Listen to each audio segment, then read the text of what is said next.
They stopped seeing me as a man the day I stopped bringing home money. Daniel's voice sliced through the quiet like a dull knife. "You eat but don't work," he said, pushing away his plate. Claire chuckled, wiping her mouth with a napkin. "He forgets we're not running a retirement home." I sat still. I had just washed their dishes, scrubbed the floor, watered the plants Claire never touched. My back ached, but I kept my face neutral. "You want me to move out?" I asked softly, watching my son. "No one said that," Daniel muttered, looking down. Claire leaned back. "We're just saying maybe it's time we had some space. The house feels crowded." Crowded? I'd built this house with my bare hands when Daniel was still in diapers. I laid each tile beside Ruth, my late wife, while she hummed old hymns and brought me lemonade. This wasn't a house. It was our history. "I see," I whispered. Later in the garage, I sat on the wooden stool Ruth once painted yellow. My hands trembled as I opened the rusted toolbox she gave me for our 25th anniversary. A photo of us had slipped behind the wrench set, her smile still radiant, still mine. "I wish someone had warned me," I murmured into the emptiness. "Warned me that your own blood could turn cold." I didn't sleep that night. Claire's laugh echoed through the hallway. Daniel joined in, a sound I used to love. Now it scraped against something deep inside me. In the morning, the kitchen felt colder. Claire handed me a list. "We need help getting the gutters cleaned and the garage reorganized, since you're home all day." I looked at the paper. Chores I used to do gladly were now listed like a punishment. Daniel stood behind her, eyes anywhere but mine. I nodded and took the list. "Of course," I said. Their relief was palpable, as if I'd accepted my place. But inside, something shifted. As I swept the porch, I noticed the mailbox label had changed. No longer Mr. and Mrs. Holloway, just the Thompsons, Claire's maiden name. I opened the shed and found the old garden bench Ruth and I restored together. Its wood had rotted in places, forgotten, just like me. At dinner, they spoke about future renovations. "We might knock down the wall to make space for a nursery," Claire said. My fork paused midair. Daniel cleared his throat. "Claire's expecting." I looked at him, blinking slowly. "Congratulations." Claire smiled. "We'll need the extra room." She didn't have to say the rest. I wasn't part of that future. That night, I sat in Ruth's old armchair, the one they moved to the garage when they updated the living room. I ran my fingers along the torn leather. In the bottom drawer was Ruth's journal. I flipped through until I found the last thing she wrote. "Stephen's heart is too gentle for this world. I hope Daniel never forgets where he came from." He had, but I hadn't forgotten who I was. I closed the journal and stared at the ceiling for hours. They wanted me gone, pushed out like dust under the rug. But I wasn't ready to vanish. The next time they said my name, it wouldn't be with pity, it would be with fear. Some prisons don't have bars, just expectations buried in silence. Claire placed a clipboard on the table next to my coffee. "If you're going to live here, at least earn your keep," she said, already halfway out of the room. Daniel stood behind her, arms folded. He didn't say a word. He didn't have to. I stared at the list. Gutters, garage, basement. Every corner of the house I once painted with Ruth. I nodded quietly. "Of course," I said. Claire smirked. "See, cooperation isn't so hard." My knees ached as I descended into the basement. The light flickered. Dust danced in the air, caught in the same beams that once lit Daniel's childhood projects. His Pinewood Derby car, Ruth's sewing chest, the Christmas boxes labeled in her handwriting. Behind a stack of boxes, I found her old wall calendar, still hanging. A page torn but legible, March 1998. A small note scribbled in her handwriting. "His hands never stop working." I pressed my thumb against the words and held it there for a long time. As I vacuumed, I heard footsteps above Claire's sharp heels, the rhythm of a stranger who lived like she owned the place. Not a guest, not family, an occupant staking territory. Later in the garage, I found Daniel's laptop left open. I wasn't snooping. It was just there, a browser tab titled Quick Title Transfer, Parent to Child. Below it, a draft email, all set after signature, she'll send it next week. I stepped back. I didn't touch anything. I didn't say anything. But I saw. Upstairs, Claire opened a letter and laughed. "Oh, that's from the assessor," she told Daniel. "Just routine paperwork." She didn't know I caught the envelope, addressed to her, labeled Property Transfer Inquiry. My property. Our home. At dinner, the table was quiet except for the sound of forks scraping ceramic. "We're updating the utility accounts," Claire said casually. "They need to be simplified." Daniel looked down at his plate. "Less confusion," he mumbled. "Sure," I said. But when I checked the latest bill later that night, my name was gone. Just Claire and Daniel Thompson. Even the address label had changed. No Stephen Holloway. No memory of the man who poured the foundation with his bare hands. I stood in the hallway staring at the family photo they'd left crooked on the wall. Ruth's face was still kind. Mine looked tired, not because of age but erosion. Erosion by disrespect, by quiet theft. I wasn't crazy, I wasn't forgetful, I wasn't weak. They were erasing me. One bill, one clipboard, one legal line at a time. And if they thought I'd just disappear, they forgot I built this place from nothing, and I can tear it all down with the same hands. Some memories protect you, others warn you too late. I climbed into the attic that afternoon under the excuse of looking for paint cans. Claire didn't like me up there, said it was unsafe. That was reason enough to go. The air was thick with dust, each step creaking like an old secret. I found Ruth's handwriting before I found the box, her neat cursive on faded masking tape. "Stephen, safe items." My chest tightened as I brushed off the lid. Inside were small pieces of my past, tax envelopes, insurance papers, the deed to the house. The original one, the same we'd signed together in front of a notary 20 years ago. There was even a photo, Ruth smiling wide, me holding her favorite silver pen. The pen was still in the box, dull from time but still heavy in my palm. Then I saw it, an envelope, crisp and recent, buried beneath the rest. My name on it, addressed from a bank I'd never used. I tore it open. The words blurred at first, then came into focus like a punch to the gut. Home equity loan approved. Borrower, Stephen Holloway. My name, my signature, but I'd never signed anything. The date was last month. I felt the attic spin.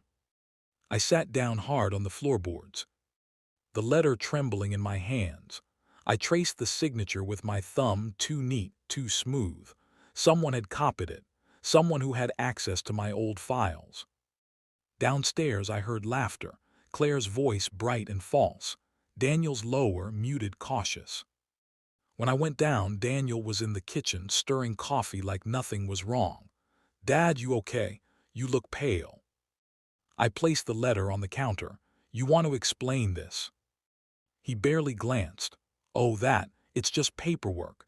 Claire's been organizing the finances, consolidating accounts." "Consolidating," I repeated slowly, using my name. "It's for everyone's benefit," he said, voice tightening. "You worry too much." "Daniel," I said quietly, "I didn't sign this." He sighed, pinching the bridge of his nose. "Dad, you're remembering things wrong again. You've been forgetful. We've talked about this." My blood ran cold. The tone, the practiced concern.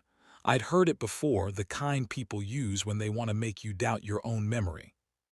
Claire walked in, holding her phone. "Everything okay here?" Daniel gestured at the letter. "Dad's just confused about the refinancing." Claire gave that smile, polite, sharp, empty. "We're all trying to make things easier for you." Her silence afterward said everything she didn't dare speak. I took the letter back, folded it once, and walked out. My hands shook, but not from fear, from clarity. That night, under the soft hum of the kitchen light, I opened Ruth's Bible, the one with her notes and the pressed wildflowers from our first summer together. I slipped the original deed inside, between the psalms she'd underlined about justice and truth. Then I whispered to the empty room, "You think I'm blind, but I see you." The wind brushed against the window, rattling it softly, like the house itself was listening. And for the first time in a long while, I knew I wasn't the one losing my mind. They were losing their cover. Some names you forget for years, until the world forces you to remember them. That morning I sat at Ruth's vanity, tracing the outline of her jewelry box. It still smelled faintly of lavender and old cedar. Beneath a folded handkerchief, I found a business card, cream paper, faded ink. Helen Moore, attorney at law. Ruth's handwriting curved across the top. "Keep this safe." I stared at it for a long time. Helen had handled our will, our deed, everything. Sharp, steady, kind. The kind of woman who didn't bow to bullies. I dialed the number with shaking fingers. "Helen Moore's office," came a receptionist's voice. "It's Stephen Holloway," I said, "Ruth's husband." There was a pause, then another voice, low, firm, familiar. "Stephen, it's been years." I told her everything, the loan, the forged signature, the silence that replaced love in my house. Her tone shifted. "That's not confusion, Stephen, that's fraud. Come in tomorrow, bring everything you found." The next morning I drove into town.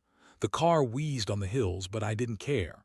Her office looked the same, red brick, brass doorplate, smell of coffee and old paper. She rose from her desk when I entered, eyes softening. "You look tired," she said. "I am," I admitted, "but not beaten." We spread the papers across her desk, the letter from the bank, the forged loan approval, my old deed. Helen adjusted her glasses and studied the signature. Her expression hardened. "That's not yours, not even close. They scanned and traced it, probably from older tax records." She reached for her keyboard, pulling up property records. "Good news," she said after a moment. "The title's still in your name, but if they're filing loans under it, they're planning a transfer soon." "Can you stop them?" I asked. Her eyes flicked up to mine. "Not yet, but we can build a case. I'll need your permission to access bank logs, loan requests, and digital timestamps. And Stephen," her voice softened, "you'll need to stay calm. Let them believe you don't know." I nodded slowly. "I can do that." She began drafting a legal notice, her fingers moving fast across the keyboard. "This will freeze any activity until we review the documents. If they're hiding something, we'll find it." When I left, the air outside felt heavier but clean. For the first time in months, I wasn't drifting. I had direction. The drive home was quiet. The house loomed in the distance, lights glowing through drawn curtains. Claire's car was in the driveway. Daniel, too. I parked at the edge of the property and walked in through the back door, silent as a memory. Something felt wrong immediately. My bedroom door unlocked, my drawers open, papers shifted. The air smelled faintly of Claire's perfume. At dinner, she smiled too much. "You were out long today," she said lightly, "wandering again." "Just errands," I replied, keeping my voice calm. She reached for my hand, a gesture that once might have meant care. Now it was surveillance. "You should rest more," she said. "I will," I lied. Later she knocked softly on my door. "You okay?" I looked up from Ruth's Bible, the one now hiding my only protection. "Just tired." But the truth burned beneath my ribs. For the first time since Ruth's death, I felt something alive inside me, the part that refuses to die quietly. Some betrayals aren't screamed, they're whispered behind closed doors. I stood in the kitchen, pouring hot water over the teabag like I had 100 mornings before. The floor creaked behind me, but I didn't turn. I didn't need to. Claire's voice drifted from the living room, light and smug. "He won't fight us. He's too tired to care." I stirred the tea slowly. The bitterness fit. Daniel's voice followed. "Let's just keep pushing. Once the transfer in, it's over. We'll put him in a place with nurses or something. He won't even know." Claire laughed. "It's like taking candy from a baby." I didn't step in. I didn't yell. I let their words stain the walls. Helen had called that morning. The signature on the deed Claire filed wasn't mine, and the original Ruth had signed was ironclad. "They can't touch your house, Stephen," she'd said, "but we need to catch them trying." That's when the idea came to me. I bought a small lapel mic and synced it to my phone, slid it into my shirt pocket before breakfast. Then I waited. No confrontation, no alert, just quiet. The next day, I pretended to fumble with the water heater in the basement, grunting loud enough so they'd think I was distracted. Upstairs, they were arguing again. "We need that last form," Claire said. "The one for the trust transfer. He still has that damn Bible." Daniel huffed. "I'll get it. He takes naps like clockwork." I pressed record. My hand didn't shake. The next afternoon, I watched Claire rummage through my drawer while pretending to vacuum. She slipped a paper into her purse, something with the estate logo at the top. That night at dinner, she smiled and asked, "Sleep well today?" I met her eyes, didn't nap. "Too much on my mind." Daniel chuckled nervously. "You always said you liked routine." I cut into my roast slowly. "Routine's a young man's trap, makes him think no one's watching." Claire tilted her head. "You feeling okay, Stephen?" "I'm starting to," I said. Later that night, I replayed their conversation on my phone. Their laughter, their casual cruelty. Helen had told me to gather proof, but even she wouldn't believe the ease in their voices, as if I'd already died. I sat on the edge of my bed and opened Ruth's Bible, checking that the deed was still there. The corner of her handwritten amendment peeked out like a guardian's whisper. I remembered her voice from years ago, soft but firm. "Write your name only when it means something, Stephen, never for convenience." She'd known what might come. She knew me better than I knew myself. I closed the Bible gently and stared out the window. The moon hung low, casting silver light across the yard. They thought they were writing me out of the story. They didn't know I had already turned the page. And now I was writing the ending. The day they tried to sell my house, the air smelled like rain and deceit. A car I didn't recognize rolled into the driveway, silver sedan, company logo on the door. A man in a suit stepped out, clipboard in hand. "Mr. Holloway," he asked, smiling politely. "I'm here for the property evaluation." I frowned. Evaluation. He checked his papers.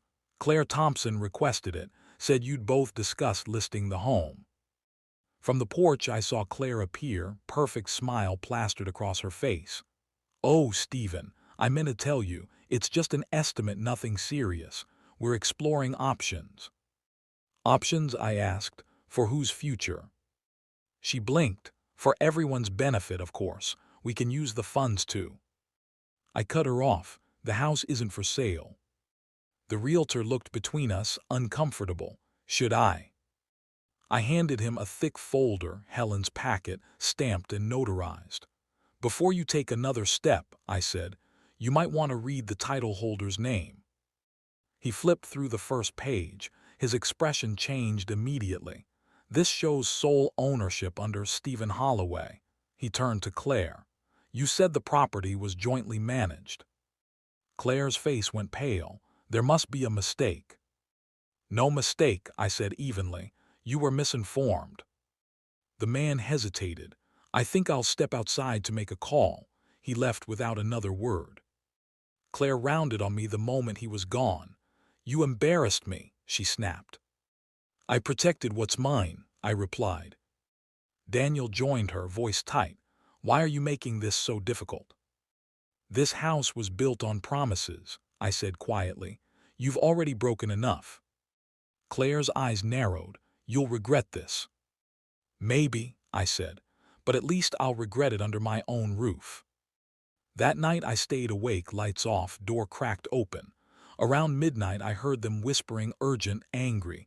Daniel's voice low, Claire's sharp. "He's hiding something," she hissed. The papers aren't here. Then we keep looking, Daniel muttered. He won't know. They didn't realize I was already outside, standing on the porch listening. From the shadows, I watched them move through my room like burglars opening drawers, rifling through boxes, muttering curses. They tore through everything but the one place they'd never think to look, Ruth's Bible, hidden beneath the false floorboard in the shed. I'd built that compartment myself in 1981, back when Daniel was a boy who still believed in secrets worth keeping. The wind shifted, carrying their voices through the open window. "He'll be gone soon," Claire said, "one way or another." Daniel didn't answer. I pressed record on my phone, the red light blinking like a heartbeat. Every word they said became proof. When they finally stopped searching, Claire slammed the drawer shut. "We'll find it," she muttered. "He can't hide forever." I looked down at the phone in my hand, the same hand that had built every inch of this house, every wall they now conspired inside. They thought they were cornering me, but they were just walking into my trap. And soon, the walls they claimed would close, only on them. They expected silence. They never expected paperwork. Helen moved fast. That morning, a courier delivered copies of the legal hold we'd filed. The property title was now frozen. Any attempt to transfer, refinance, or sell it would flag the court system. Alongside it, she attached a cease and desist addressed to Claire and Daniel. I read it twice before tucking it into the drawer where I once kept Ruth's anniversary cards. At breakfast, Daniel slammed his mug down hard. "What the hell is this?" he barked, waving a printout. I didn't look up. "Looks like a cease and desist," I said, spreading butter across toast. His voice cracked. "You're tearing this family apart." I set the knife down, finally meeting his eyes. I didn't forge signatures. I didn't hide loan notices. I didn't try to erase anyone. Claire hovered by the sink, arms crossed, lips thin. "You're being dramatic," she muttered. "You're being documented," I replied. The air thickened. Daniel opened his mouth, then closed it again. Later that afternoon, the sound of tires crunching gravel pulled me to the window. A black-and-white cruiser parked neatly by the curb. A sheriff's deputy stepped out, tall, quiet, unreadable.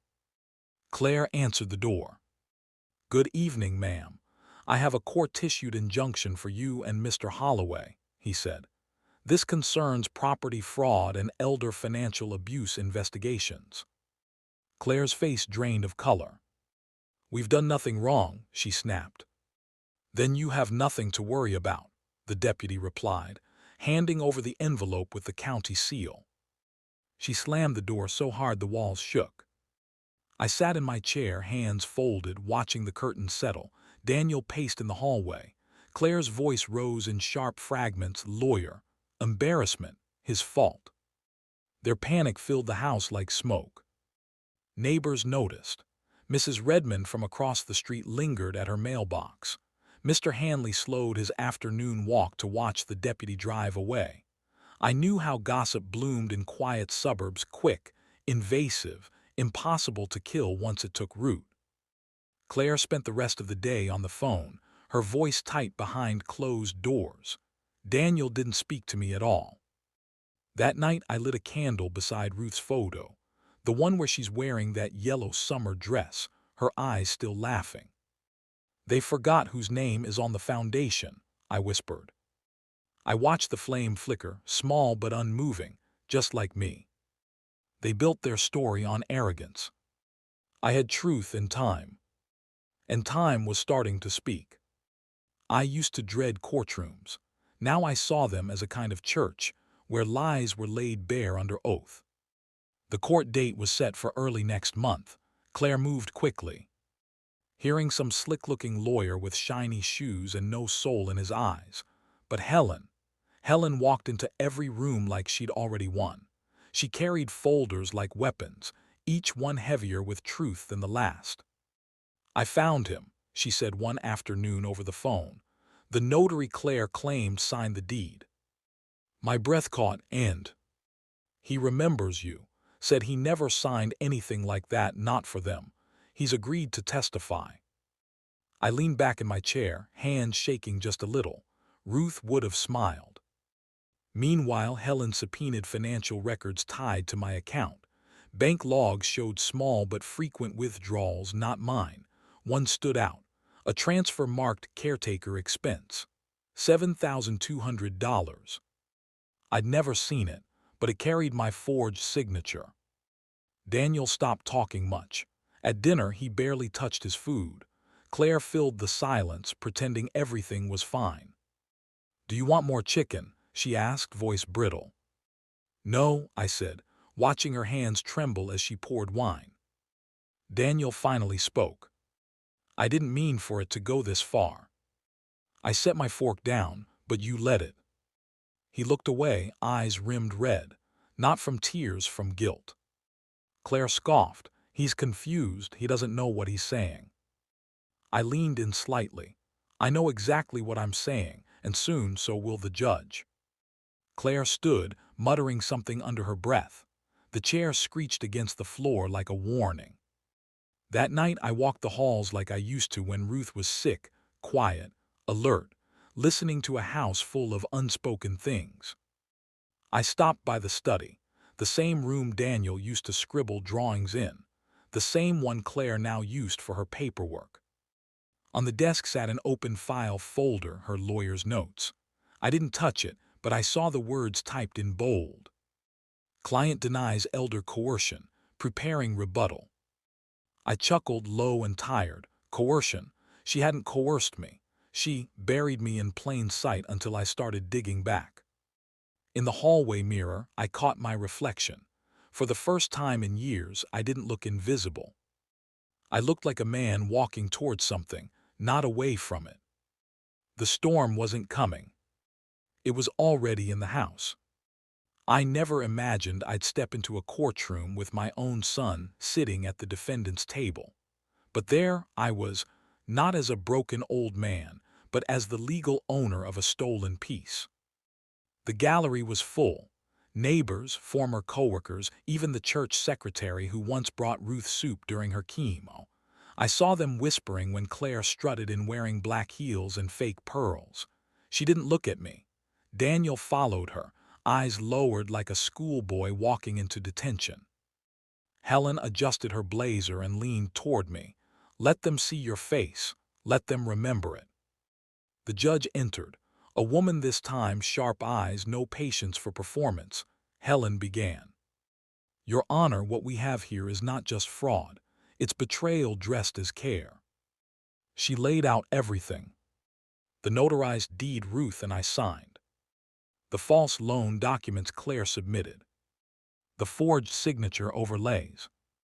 The recordings, oh the recordings.